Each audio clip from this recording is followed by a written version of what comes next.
Here we've got three different input-output rules given in numeric form. And our objective here is to convert this numeric form into the symbolic or algebraic equivalents. We want to write equations representing each of these three individual rules. And notice that the variables are already defined for us. In this table, the input is x, the output is y. In this table, the input is p, the output is q. In this table, the input is n, and the output is capital B. Whenever the variables are already defined for you, you have to use those variables. A lot of people like to automatically switch back to x and y because that's what they're used to, but you need to get used to using other variables to represent inputs and outputs. If the variables are not already defined in a given problem, then you can define them as you wish, but we'll use the ones that are defined here. So first, notice now that there is no application, there is no context to help you figure out what the input-output rule is. So instead, we need to just see if we can find a pattern.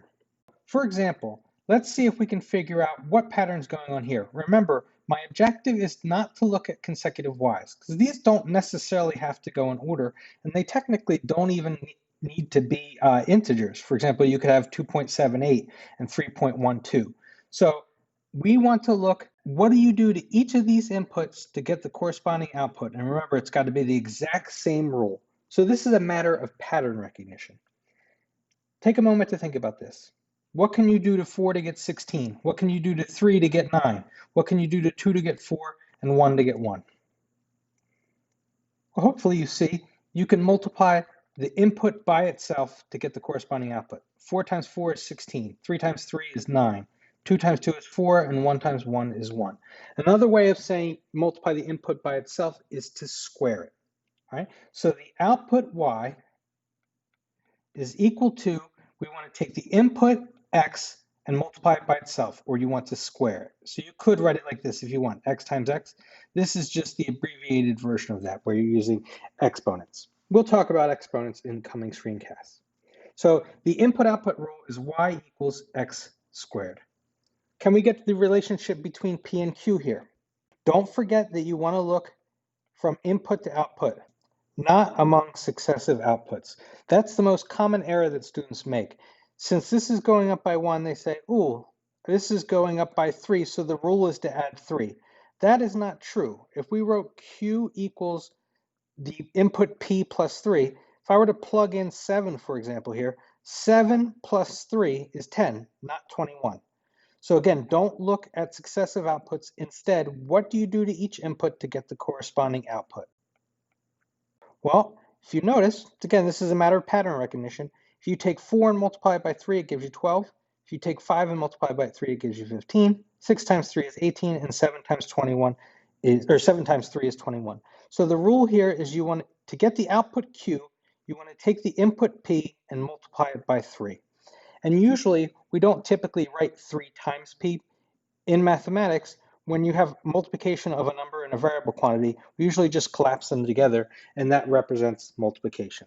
So this was an incorrect way of looking at this problem. This is our correct input-output rule. So we have an input-output rule of y equals x squared for the first table, an input-output rule of q equals 3p for the second table, and now for the third table. This one's a little bit harder, so don't be concerned if you don't quite yet understand it. We will study these types of rule in Unit 2 much more in depth. So what is the rule here? What can we do to each of these inputs to get the corresponding output? This is a two-step rule. In this case, you multiply n by something and then add something else to get b. So what number can I multiply 3 by and then add to it to get 9? Multiply 2 by and then add to it to get 7. And if you play around with this for a bit, you might notice that 3 times 2 plus 3 gives me 9.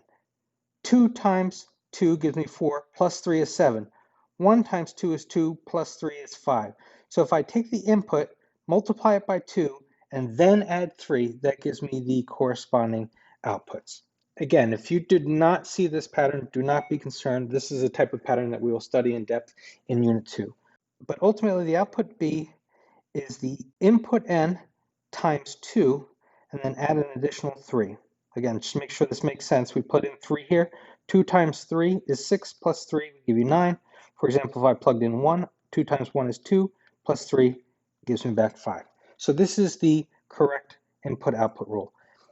Again, if you don't see this pattern, that's okay. We will work on that. However, we want to be able to see some simple patterns like these.